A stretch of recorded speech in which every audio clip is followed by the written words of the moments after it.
So good morning to you. It's February 6, 2024. So it's been a year since nagpa-register tayo ng motor ko. So for the motor registration, we'll go back again from the beginning. So this morning, before 7, so mag-7 pa lang. So lalayas tayo. At pupunta tayo doon sa DTD Motor Vehicle Inspection or whatsoever. Yung pinapuntahan din natin last time. So, doon din tayo pupunta for the emission. And NBI RMAT. So, yun. So, we're going out. Sa long element. So, yan. Sa labas na yung motor ko. Kasi nga, guluhin pa ako ng aso sa paglabas. There. So let's go.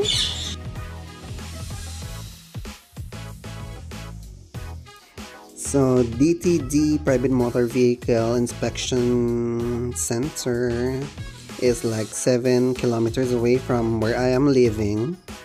So kung motor yan, siguro kung talaga mabilis ka magpatakbo, mga 10 to 15 minutes nandun ka na. Dahil mabagal ako, so, syempre, abutin tayo ng almost 20 minutes. Pero parang less lang din naman na nakarating ako. Parang hindi naman ako talaga inabot ng 20 minutes. Mabilis lang talaga siya. Kasi dadaan naman ako ng bypass road from Minusluban. So, yun.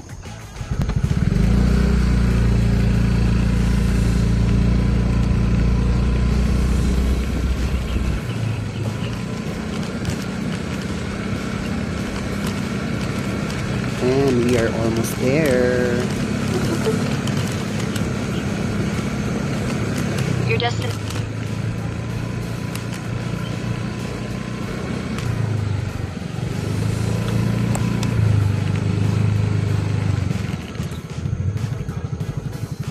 Oh my God.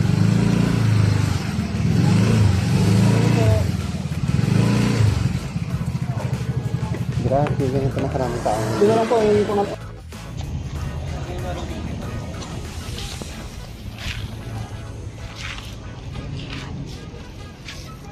Daming tao.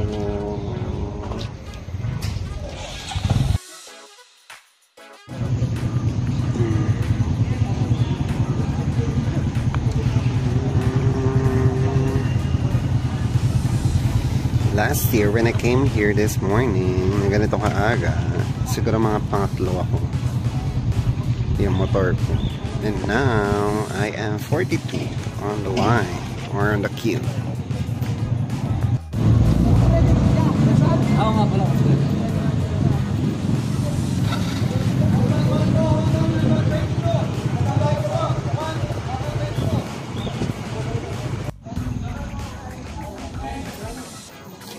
Gigil ako dito kay Manong Guard eh. Nung pinapila niya ako dito, sabi sumunod ako dyan. Wala naman sinabi yung papel ko or yung requirements ko. Ipasok ko sa unahan. Direct na yung araw sa likod ko. So, I think it's my turn.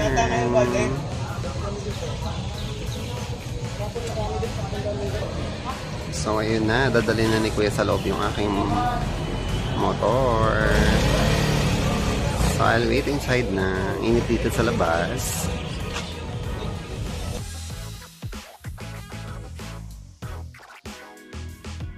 So, yan. After natin magbayad, mag-560. So, waiting tayo sa ating motor para sa inspection. And ayun yung motor ko. There's my...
ayun na nga po. So, natapos na tayo sa testing and I'll be waiting for the result. So, nung dumating na yung certificate, syempre ito mga gagawin natin dito kami umexit na at umuwi. So, dumating tayo dito ng mga 7 in the morning. So, natapos tayo ng before 9 a.m. So, kahit pa paano, mabilis-bilis pa rin naman. Imagine na pang 42 pa ako sa pila and they started lang naman ng 7 o'clock sa operation. So, napit na rin.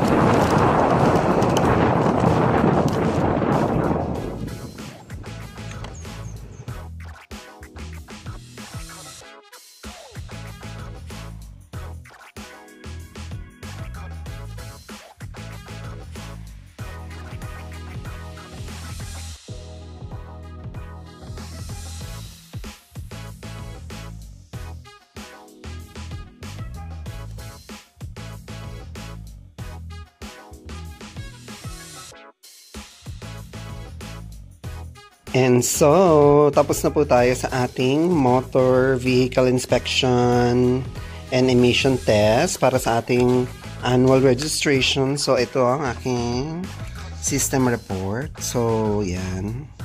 Lahat ay pass. Siyempre, hindi naman laspag yung motor ko kahit magdadalawang taon na siya. So, yan. So, pwede na akong umatak sa LTO but before that, umuwi muna ako ng bahay. Dahil hindi pa ako nagbe-breakfast. So, ito yung ORCR. Binabalik pala. Kasi tandan last year. So, ayan. 560 pa rin yung binayaran ko dito sa testing MA. Hindi pa sila nagtataas. So, ang number ko again, it's 42. Yan, ito yung resibo. So, last year, nung pumunta ako dyan sa, sa DTD, pang number 5 ako. Same time. Tapos ngayon, diba? 42 na, diba? Ganun na sila kasikat ngayon. Dati, wala man silang tao. So, yun. So, later on, atak na tayo sa LTO dito sa Lipa. So, kumuha na rin ako ng insurance. Ayan. Actually, kahapon ko siya kinuha. Kasi kahapon ako dapat talaga magpaparehistro kaso nga, nabudol po tayo. Nang baka lang ng sinumang hayop na yon.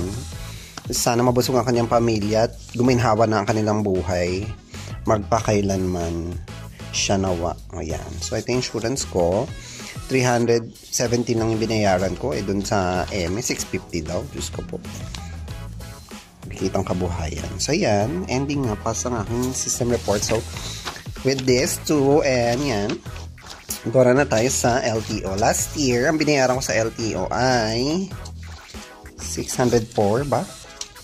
Hindi. Binayaran ko last year ay 363.50 dahil meron kong change venue fee. Ewan ko na lang may change venue fee ulit ngayon. Nandito na ako sa Lipa change venue pa. So, ayan. So, see you later at Land Transportation Office here in Lipa. Kakape muna ako. So, ito nga pala yung MBISR ko. And it says there pass. So, nandito na tayo sa LTO. So, first, pupunta muna tayo doon sa inspection kineme. Parang bigyan ng number. So, pagka bigyan ng number, punta ka na doon sa likod. Kasi nandun yung office. Okay, punta tayo sa likod.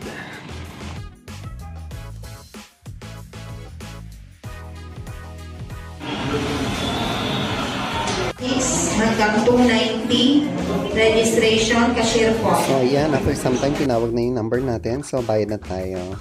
So last year, in-upload ko sa YouTube Reels yung kung paano ako nag-renew ng motor ko last times. And I got there 700 plus o 783 views. Sana man lang yung mga nag-views na yan nag-subscribe na lang din sa akin. And so, yan, natapos na tayo mag-register or mag-rehistro ulit ng ating motor. So, ito na yung official receipt.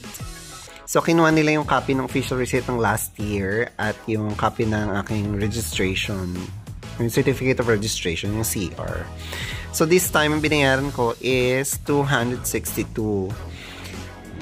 So, bumaba na dahil nawala yung computer fee, transfer fee ba yun na kineme? Basta, yung transfer fee sa, may parang 100 plus yun sa last year. So, 260 to binayaran ko this time.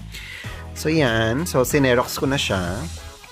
So, isi-xerox ko na lang yung CR ko. Kasi nga, pag nag-inspection sa kalsada, ORCR ang hinahanap. So, binalik nila yung isang copy ng aking insurance for my copy. Kinuha nila yung original na MBIR. So, pinicturean ko na lang yun. Hindi ko na yung sinerox. So, yan. So, finally, rehistrado na ang ating motor for another year. So, see you again next year, February 2025.